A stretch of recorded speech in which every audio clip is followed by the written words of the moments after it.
sang sur les méandres, tout l'âme nous quint. Aujourd'hui sur le laurier de la Gorian, le trace à crayon de tours éclats. Ah, général Guimison, cher est son nom. Oh, général Guimison, bourré son nom.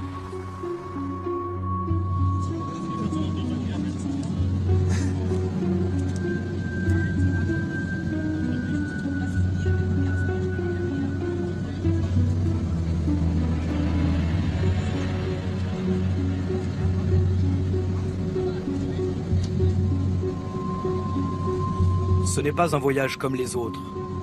Après plusieurs mois de tractations avec les autorités nord-coréennes à Paris, nous avons obtenu un visa pour Pyongyang. Dès notre arrivée, le ton est donné. Séance de photos obligatoire. Les journalistes sont sous étroite surveillance. Se rendre en Corée du Nord, c'est accepter la présence 24 heures sur 24 de guides garants de la bonne image du pays. Il faut respecter la loi. On ne permet pas la sortie des journalistes français. Notre État, la Corée, et pas les Français. Pourquoi? Parce qu'ils ont participé aux manœuvres anti-nord-coréennes. Il n'y a jamais eu de manœuvre française contre la Corée du Nord. Mais à Pyongyang, l'étranger est potentiellement un ennemi qu'il faut surveiller de près. Chaque guide a pour tâche d'encadrer le visiteur et de relayer la propagande du régime. Même officiels, les guides nord-coréens ne peuvent pas être filmés. Lors de notre séjour, nous allons être confinés dans cet hôtel de Pyongyang, sans aucune possibilité de sortir librement dans la ville. Ah, Monsieur Han, qu'est-ce qu'on fait? Et maintenant? Oui. On se promène. Où ça? Ici, à l'hôtel. Dans l'hôtel? Mais peut-être qu'on peut sortir en ville? Non.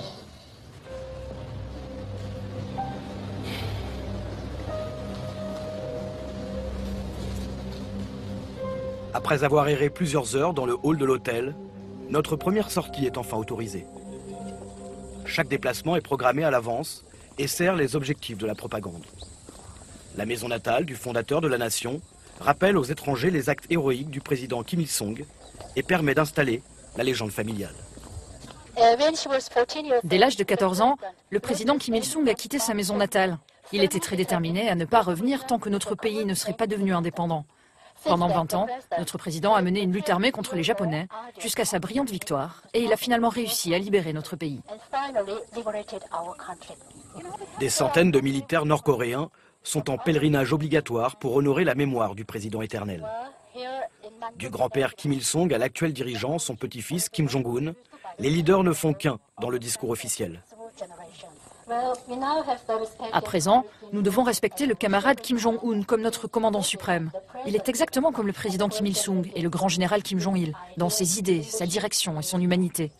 À l'avenir, nous les Coréens, nous serons victorieux sous la direction éclairée de notre très respecté maréchal Kim Jong-un.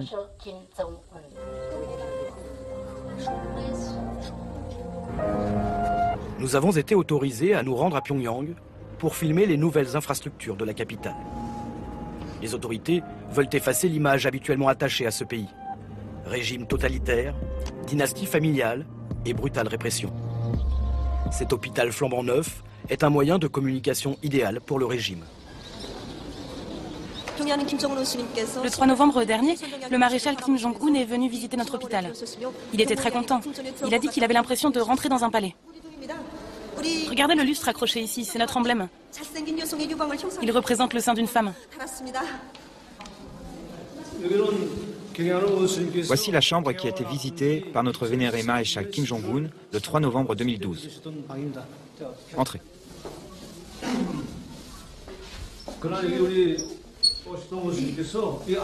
Voici le lit où notre maréchal s'est assis quand il est venu. Il a demandé combien de jours les patients restaient ici. Et cette télévision a été envoyée par le maréchal Kim Jong-un dès le lendemain de sa visite. C'est un 42 pouces. Et donc vous dormez ici, c'est ça? Vous restez hospitalisé ici? Vous parlez français? On a de la chance, on rencontre une patiente et elle parle français. Vous allez rester combien de temps ici encore? Une semaine. Ça suffira, je pense. Sous son costume de malade, cette patiente maîtrise son jeu. Dans cette pièce de théâtre, la mise en scène est bien huilée.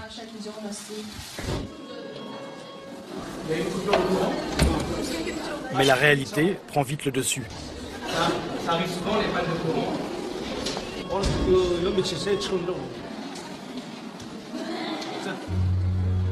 Face à ce genre d'événement, le personnel de l'hôpital reste impassible. Rien ne doit ternir l'image de leur pays et de leurs dirigeants.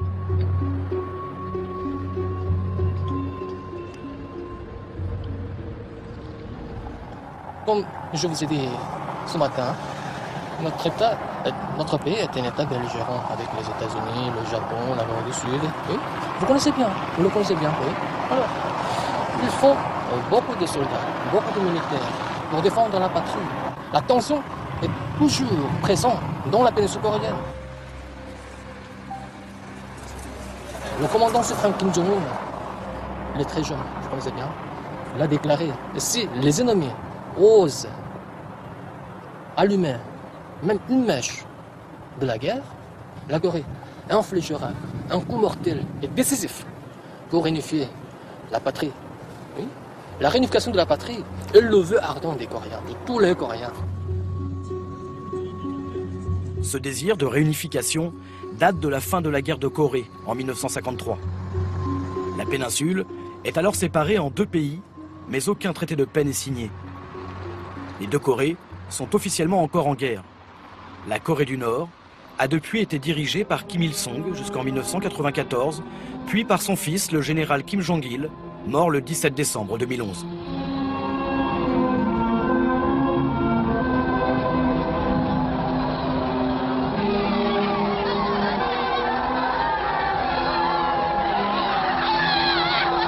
Kim Jong-un, fils du défunt Kim Jong-il, est désormais au pouvoir depuis 3 ans. Morts ou vivants, les Kim continuent de régner sur les 24 millions de Nord-Coréens.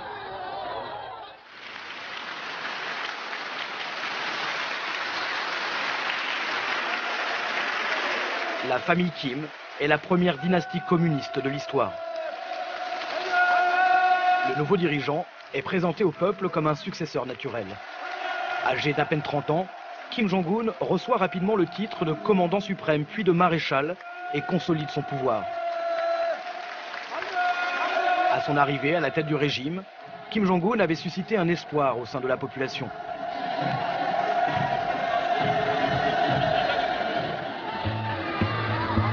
Plus moderne que son père, il inaugure des parcs d'attractions et apparaît en compagnie de sa femme à chacune de ses sorties publiques. Jamais un dirigeant nord-coréen n'avait jusqu'alors adopté une telle attitude.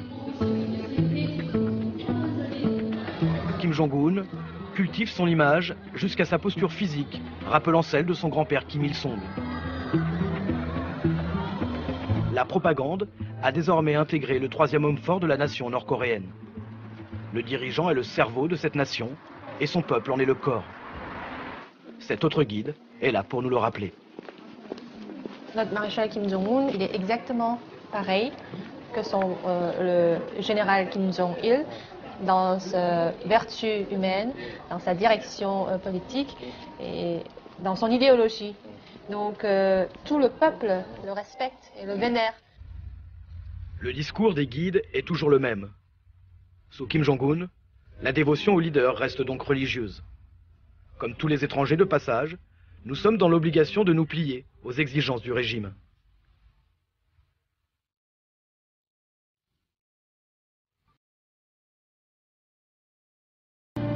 Avant de les considérer comme des leaders ou des chefs d'État, nous, chez nous, on les considère comme le père de notre famille. Que ce soit des petits ou que ce soit des personnes très âgées, que ce soit des hommes, que ce soit des femmes, toute la nation coréenne les considère comme leur père. En 3 ans de pouvoir absolu, comme son père et son grand-père, le maréchal Kim Jong-un s'est fait une place jusque dans l'intimité des familles. Cette scientifique à la retraite et sa petite fille servent de faire valoir au régime. Quel est votre sentiment à l'égard du maréchal Kim Jong-un ? Comme tout le monde, je considère que le maréchal Kim Jong-un incarne notre destin. Il est notre avenir et notre père à tous. Vous, les étrangers, vous ne pouvez pas comprendre à quel point nous vénérons notre maréchal. Tout le peuple remet son destin et son futur entre ses mains. C'est grâce au maréchal Kim Jong-un que je suis riche et que je peux vivre dans ces conditions. D'ailleurs, vous connaissez peut-être cette chanson qui parle de l'essor de notre jeune pays et qui dit que la construction de notre pays sera réalisée par notre peuple sous la direction du camarade Kim Jong-un. Grâce à lui, notre avenir sera brillant et le socialisme triomphera.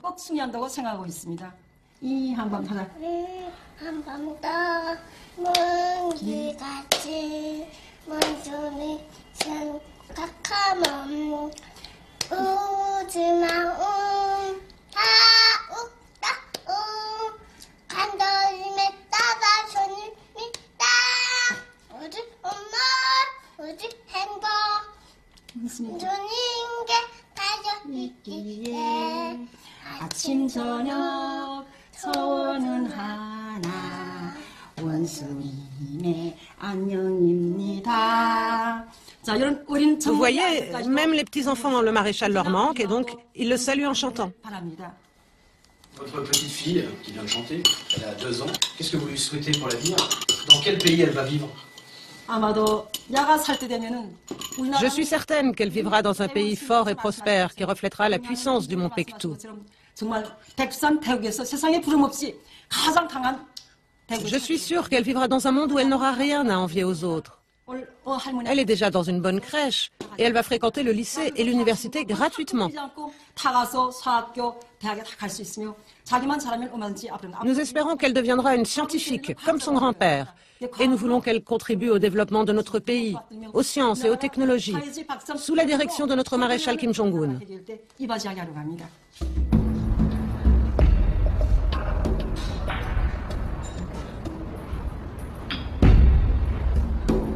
Sous Kim Jong-un, la future élite de la nation est formée dans des écoles modèles de Pyongyang. Dans celles-ci, les enfants des familles proches du pouvoir deviendront un jour des virtuoses de la musique. Nous formons des enfants au piano, mais sur la trentaine d'élèves, tous ne seront pas pris à l'Académie nationale de musique. Certains deviendront pianistes et d'autres deviendront seulement des compositeurs ou des chanteurs.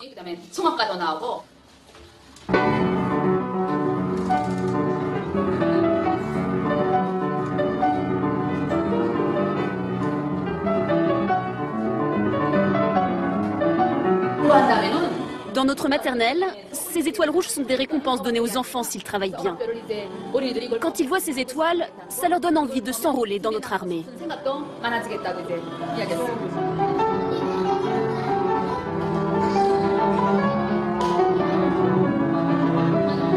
La jeunesse est donc forgée à l'idéologie dès son plus jeune âge et joue un rôle central dans la propagande.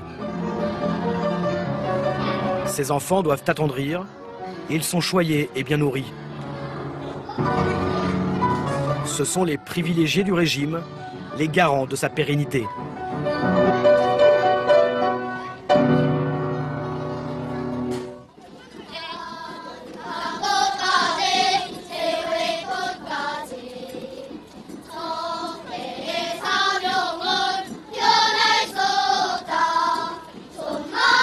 De la maternelle à l'université, le culte du leader semble sans faille. Mais les parades, les chansons et les sourires masquent une autre réalité. Nos images tournées en Corée du Nord ne permettent pas de comprendre le fonctionnement de ce pays opaque. Seuls les réfugiés nord-coréens peuvent donc décrypter le quotidien de ce pays. Ce qu'on voit sur vos images, ce sont des élèves qui ont le même niveau scolaire. Ceux qui guident les parades dans les rues de Pyongyang sont préparés psychologiquement pendant toute leur scolarité. Et en général, ils ont des facilités matérielles grâce à la situation de leurs parents. Car c'est un privilège de mener des parades comme celle-là dans les rues de la capitale.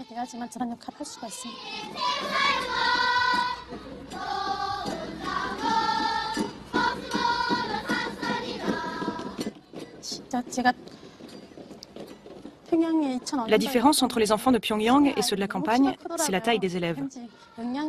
Dans la capitale, ils sont bien plus grands au même âge qu'à la campagne. Cette différence est due au manque de protéines.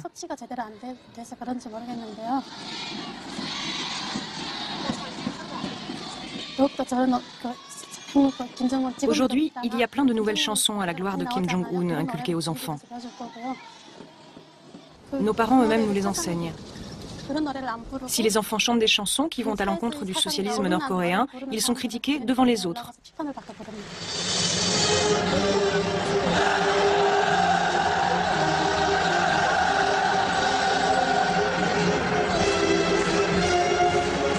L'encadrement de la jeunesse est la priorité absolue.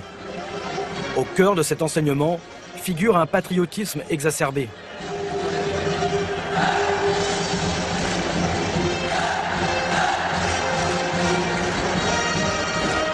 Ces enfants sont le futur de la Corée du Nord et doivent être prêts à défendre leur pays.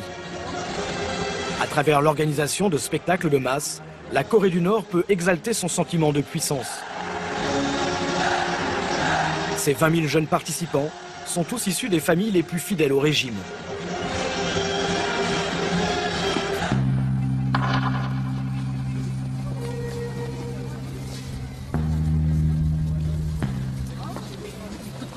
À Pyongyang, cette population constitue dans le vocabulaire du régime les masses du noyau central. Des étudiants, des enseignants ou des militaires haut gradés à la loyauté irréprochable. Ces hommes et ces femmes, issus de l'élite de la capitale, sont les seuls accessibles aux étrangers. C'est le cas de la famille Park, un couple de professeurs d'université choisis par nos guides. En récompense pour son comportement exemplaire, la famille Park a pu emménager dans cet immeuble. Je suis encore ému en vous en parlant. Avant, nous habitions sur la colline de Mansudong, là où se trouvent les deux statues de nos dirigeants, dans un immeuble au 15e étage. Nous avons obtenu cet appartement le 2 juillet 2012. On a reçu la visite de notre maréchal Kim Jong-un le 4 septembre 2012. Et il a visité chaque pièce, jusqu'à la salle de bain. Il a alors ouvert le robinet devant nous et l'eau coulait bien. Il était donc très satisfait. Je n'en croyais pas mes yeux de pouvoir habiter dans un tel appartement. Le jour de la visite de notre maréchal Kim Jong-un, je lui ai moi-même demandé « Cher leader, pourquoi une famille comme la nôtre a-t-elle le droit d'habiter dans un appartement aussi luxueux ?» Le maréchal m'a alors répondu « Dans notre société, les enseignants sont les gens qui ont le droit au plus grand respect, ainsi que leur famille. Si vous ne pouvez pas bénéficier d'un appartement comme celui-ci, qui d'autre le pourrait ? Vous méritez de vivre ici. » C'est ça que le maréchal m'a répondu. Un appartement modèle pour une famille modèle. Le bonheur à la nord-coréenne est une fois de plus mis en scène. Pour s'assurer de leur fidélité et masquer la chape de plomb qui règne sur la population, Kim Jong-un a transformé Pyongyang en une vitrine pour les privilégiés du régime. Notre maréchal Kim Jong-un, il essaie de faire en sorte que tout le peuple puisse jouir d'une vie heureuse. Et il veut qu'en fait, le peuple puisse vivre dans un pays très civilisé, un pays socialiste civilisé. C'est sa volonté et décision que le peuple puisse jouir d'une vie très moderne. Ça montre qu'on essaie de développer non seulement le loisir, mais le sport, la santé, la culture. On essaie de vivre dans un monde plus civilisé, quoi. Le despote Kim Jong-un a décrété que les Nord-Coréens devaient s'amuser. Le pays serait entré dans une nouvelle ère, celle de la société des loisirs. C'est du moins ce que les autorités veulent montrer aux visiteurs étrangers. En périphérie de Pyongyang, ce centre équestre est le dernier lieu inauguré par le maréchal Kim Jong-un. Ce centre équestre a été conçu pour accueillir tout le peuple. Des ouvriers, des employés, des paysans, des personnes âgées et même des petits-enfants. Rien n'est laissé au hasard, il n'y a pas de place pour l'improvisation. Je suis en route là. Ils veulent voir le manège. Alors dépêche-toi de tout préparer et préviens les autres. Parce que là on arrive. Le cheval est le symbole de la puissance de la Corée du Nord. À en croire les Nord-Coréens, la famille Kim serait une dynastie de cavaliers. La légende autour du leader suprême continue. Entre 1990 et aujourd'hui, le maréchal Kim Jong-un est monté 300 fois sur un cheval, sur les conseils et avec l'entraînement du général Kim Jong-il. Il a fait beaucoup d'efforts pour y parvenir. Pour devenir un bon cavalier, il a étudié et lu beaucoup de livres qui lui ont permis de maîtriser toutes les techniques de l'équitation. C'est pourquoi aujourd'hui, il a un très haut niveau. Le mythe autour de Kim Jong-un frise le grotesque. L'endoctrinement s'invite dans tous les domaines. Notre présence doit permettre à cette ultra-propagande de franchir les frontières. Le rôle des journalistes est très important. Et c'est pour ça qu'on attache une très grande importance à votre documentaire que vous allez faire de notre pays. On espère que vous allez faire un documentaire avec les explications que vous avez entendues de notre part et être très objectif et équitable. Dans notre programme est inclus la dernière folie du maréchal Kim Jong-un, une station de ski située à 200 km de Pyongyang. Ses études passées en Suisse lui auraient laissé le goût des sports d'hiver. Le régime a dépensé 300 millions de dollars pour la construction de ce complexe. Kim Jong-un a surtout réussi son pari, contourner l'embargo sur les produits de loisirs imposé par la communauté internationale. Nous avons 10 pistes de ski à la station de Massik, 9 pour les professionnels et une pour les débutants. Nous avons commencé à construire ces pistes en mai 2013 et nous avons tout fini le dernier jour du mois de décembre 2013. C'est ce que le maréchal avait exigé et on l'a réalisé. Notre leader a même fait la promotion de notre station dans le monde entier. Le ski fait partie de la civilisation de notre pays. C'est donc pour élever le niveau de civilisation de notre peuple que le maréchal Kim Jong-un a voulu cette station.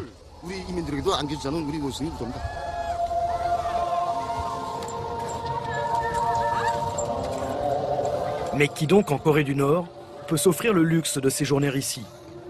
Personne ne souhaite expliquer les conditions de son séjour. Comme cette station a été conçue pour accueillir tout le peuple, le prix a aussi été mis en place pour le peuple.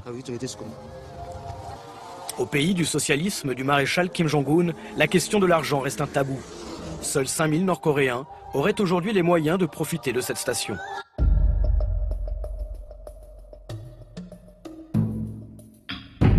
Aux yeux de ce réfugié nord-coréen, ces nouvelles installations sont inacceptables.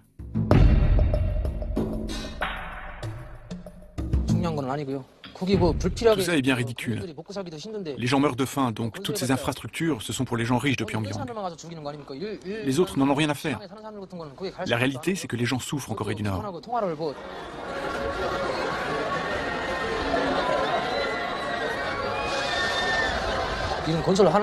Quand je vois la construction de tous ces lieux de divertissement à Pyongyang, je me dis que c'est uniquement pour apaiser le peuple et pour montrer aux étrangers que le pays est capable de ce genre de réalisation. Tout cet argent dépensé pour ces constructions, ils auraient pu le redistribuer au peuple. Là, c'est de l'argent jeté par les fenêtres. Les difficultés économiques de la Corée du Nord n'empêchent pas le régime de dépenser sans compter. Tous les 2 ans, Pyongyang organise un festival de cinéma ouvert aux étrangers. Un moyen pour les autorités de présenter au monde une image de prospérité matérielle et culturelle.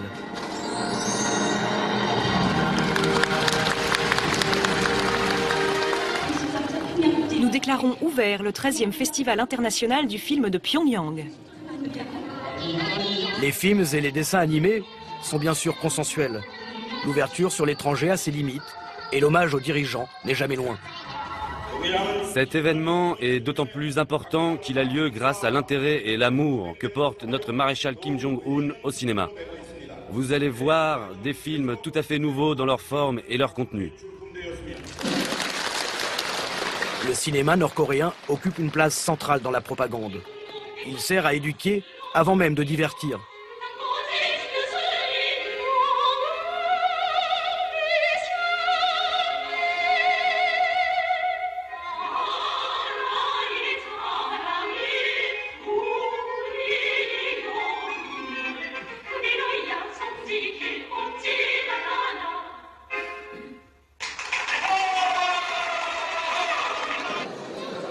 Ce festival de cinéma permet aussi au régime de se présenter sous un visage avenant, ce que n'oublie pas de marteler le ministre de la Culture.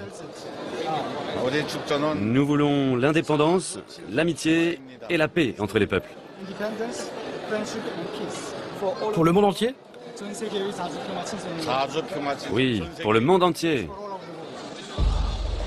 Les dignitaires et les quelques étrangers vont profiter d'une soirée orchestrée par la nomenclature du régime. 감사합니다.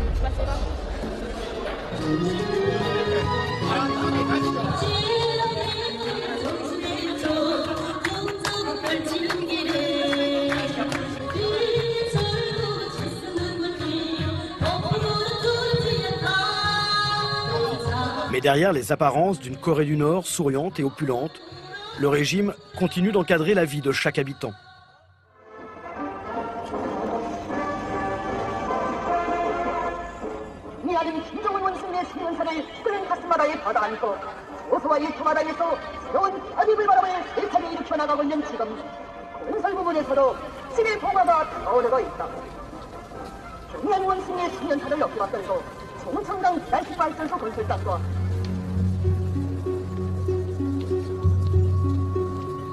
Au pays des leaders suprêmes, le moindre événement est l'occasion d'exalter encore la dévotion aux dirigeants. Personne ne peut y échapper. La Corée du Nord a mis en place un système totalitaire.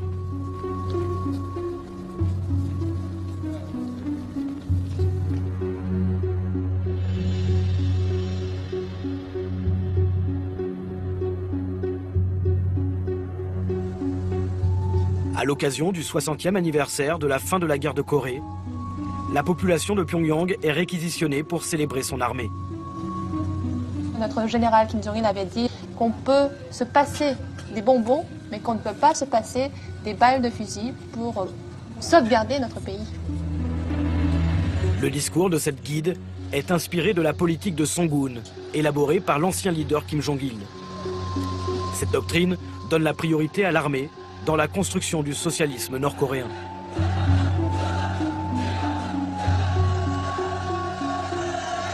Comme son père, Kim Jong-un perpétue la tradition des grandes parades publiques. Il y met en scène son propre pouvoir et la puissance de la Corée du Nord.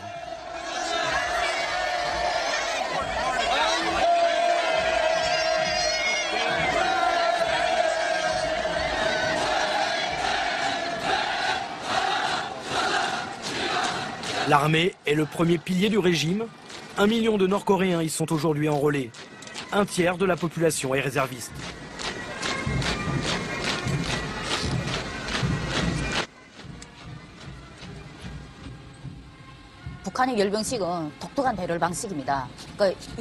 Les parades sont très spéciales. Je crois qu'il y avait le même genre d'entraînement du temps de l'URSS. Mais ce que les dirigeants Kim Il-sung et Kim Jong-il nous ont enseigné, c'est un mouvement de marche militaire qui date de la fin de la guerre avec le Japon. C'est une technique de défilé que Kim Il-sung utilisait déjà lorsqu'il a combattu les Japonais. Ça sert à impressionner l'ennemi. Comme on marche en sautillant et en levant les jambes très haut, l'estomac est malmené. Quand on est à l'entraînement, on nous demande de mettre 2 ceintures de cuir serrées sous l'estomac. Ces 2 ceintures font remonter l'estomac et c'est très douloureux.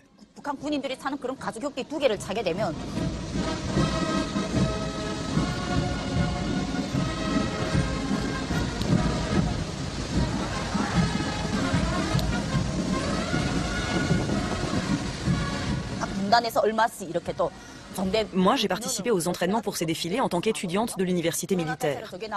Mais à quelques jours du défilé, j'ai contracté une paralysie des jambes à cause de ces exercices de sautillement. Je n'ai donc pas pu y participer et j'ai dû rentrer à l'université. Les exercices sont très durs. On avait l'impression d'être entraîné comme si on était prisonnier d'un camp de travail. Et ne pas être capable de faire ces défilés est une véritable honte en Corée du Nord.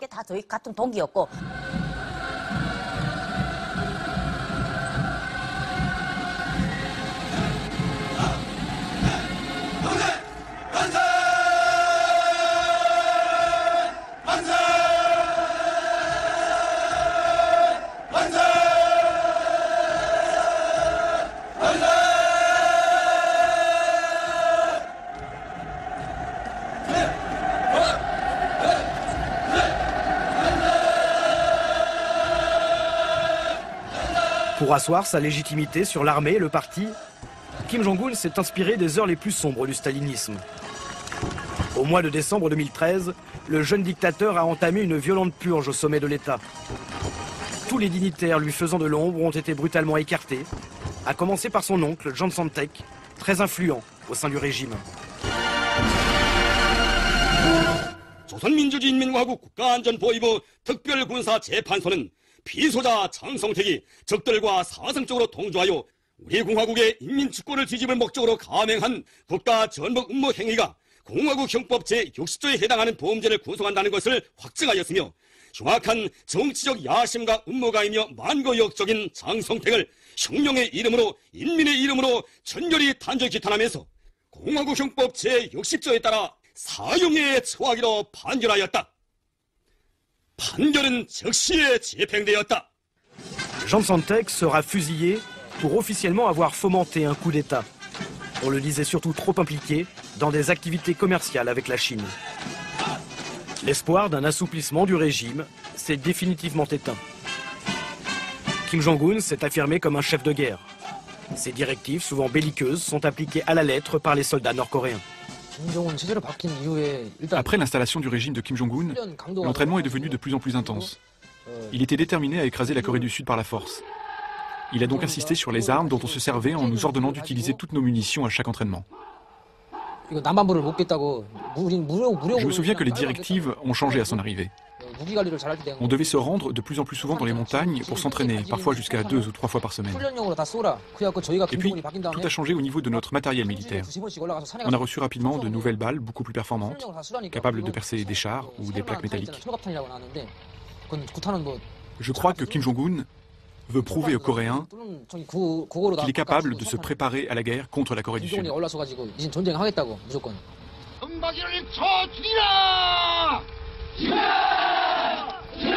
Le maréchal Kim Jong-un défie régulièrement son voisin et ennemi sud-coréen.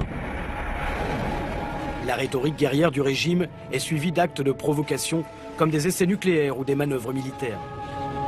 L'État a besoin d'un ennemi pour justifier la priorité des affaires militaires sur l'économie. Cette politique se fait aux dépens d'une population qui, en dehors de Pyongyang, reste toujours vulnérable. De 1994 à 1998, le pays a vécu la pire de ces famines, provoquant la mort de centaines de milliers de personnes.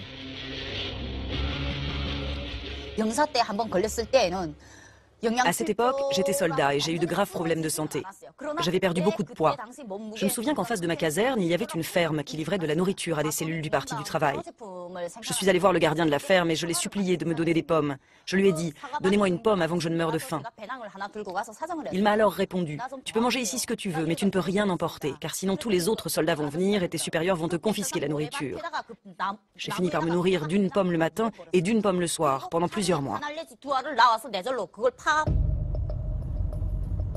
Aujourd'hui, les grandes famines ont disparu, mais le manque de nourriture reste encore l'ennemi numéro 1 du régime.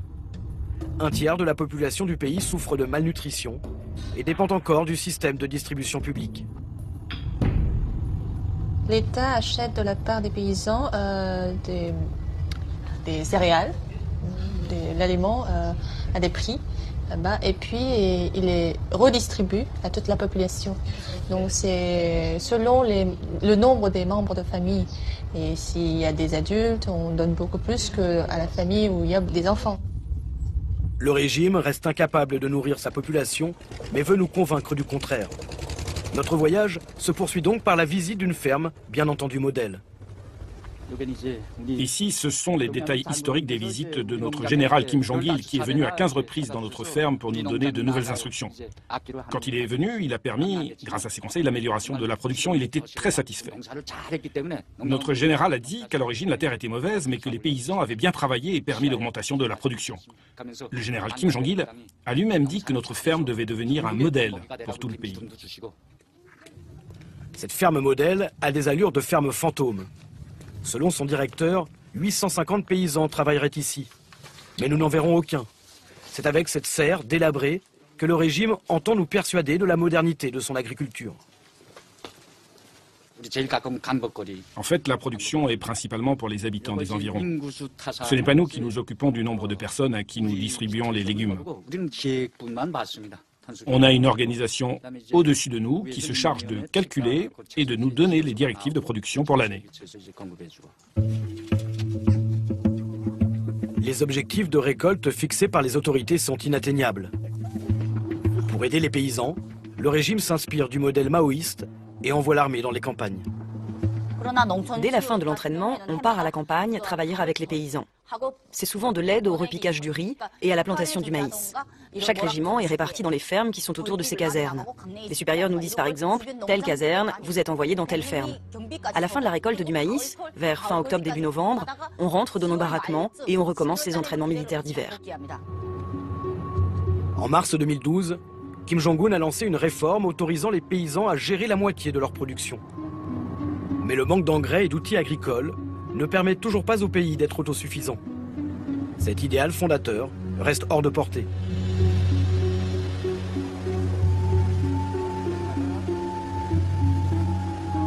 En apparence, le régime continue de défendre un système d'économie planifiée. Mais aujourd'hui, il n'a plus le choix et tolère les activités commerciales privées. On a toujours des difficultés dans le domaine économique. On a encore des obstacles à surmonter. Mais tout le monde jouit d'une vie stable sous la direction de notre maréchal.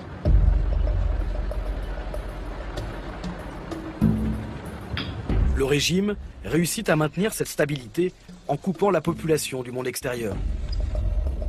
Seule une poignée de Nord-Coréens parvient à rompre cet isolement en passant par le marché noir. Il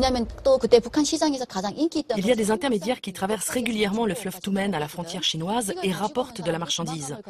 Je faisais du commerce avec quelques amis et je me souviens que tous copiaient et gravaient des DVD sud-coréens importés clandestinement de Chine pour les revendre sur les marchés.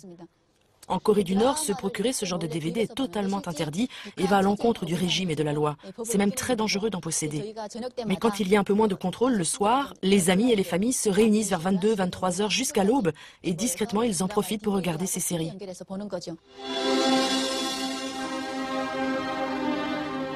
Je me souviens de cette série sud-coréenne très populaire dans laquelle on voyait un casino dans un pays capitaliste. On y voyait des échanges d'argent, c'était très surprenant pour nous. Car en Corée du Nord, la seule chose que l'on voyait à la télévision, c'était les informations sur les dirigeants Kim Il-sung et Kim Jong-il. Et c'est encore comme ça aujourd'hui. Alors que dans ces séries sud-coréennes, j'ai vu des appartements, des penderies remplies de chaussures et de vêtements. En Corée du Nord, le régime vous répète sans cesse que les Sud-Coréens sont très pauvres. Les gens dans ces séries étaient habillés très librement et moi ça me plaisait bien.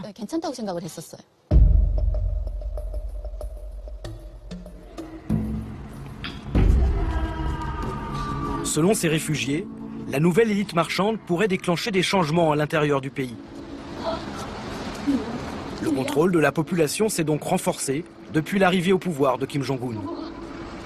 Les Nord-Coréens n'ont aucune possibilité de quitter le pays légalement.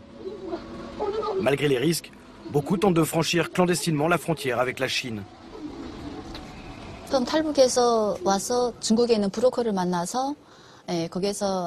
La première fois que j'ai fui la Corée du Nord, j'ai rencontré un intermédiaire en arrivant en Chine et puis j'ai été vendu à un paysan chinois.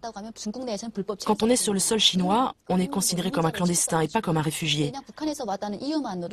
J'ai fini par être attrapé et les autorités chinoises m'ont renvoyé en Corée du Nord. J'ai alors fait 1 an en camp de travail. J'ai été frappé pendant 3 jours. Ces premiers jours sont destinés à faire peur et à vous faire avouer vos fautes. Une fois qu'on a avoué, on est envoyé soit en camp de travail, soit en prison. Pendant ces journées de torture, ils m'ont empêché de dormir et m'ont frappé ici à l'œil.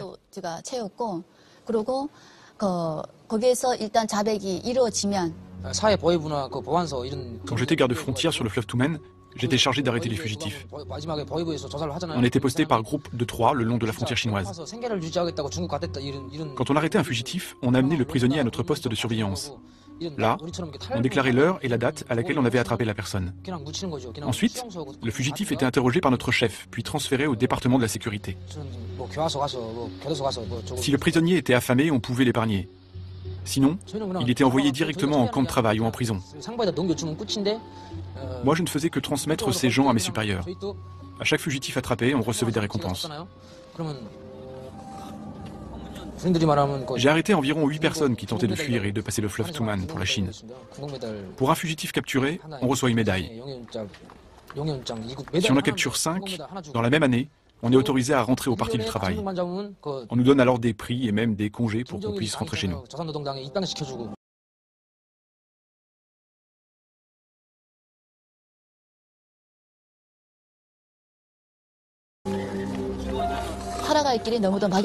Une fois que je suis sortie de prison, je me suis demandé comment j'allais continuer à vivre alors que je n'avais plus d'identité. J'étais considérée comme une traître à la nation, donc de toute manière je n'avais aucun avenir en Corée du Nord. J'ai alors tenté de fuir une deuxième fois. J'avais réussi à me procurer les coordonnées d'un passeur pendant mon incarcération. C'est grâce à lui que j'ai pu traverser le fleuve Tumen entre la Chine et la Corée du Nord. Ce passeur m'a fait un faux passeport. J'ai pu prendre un bateau pour rejoindre la Corée du Sud dès le lendemain.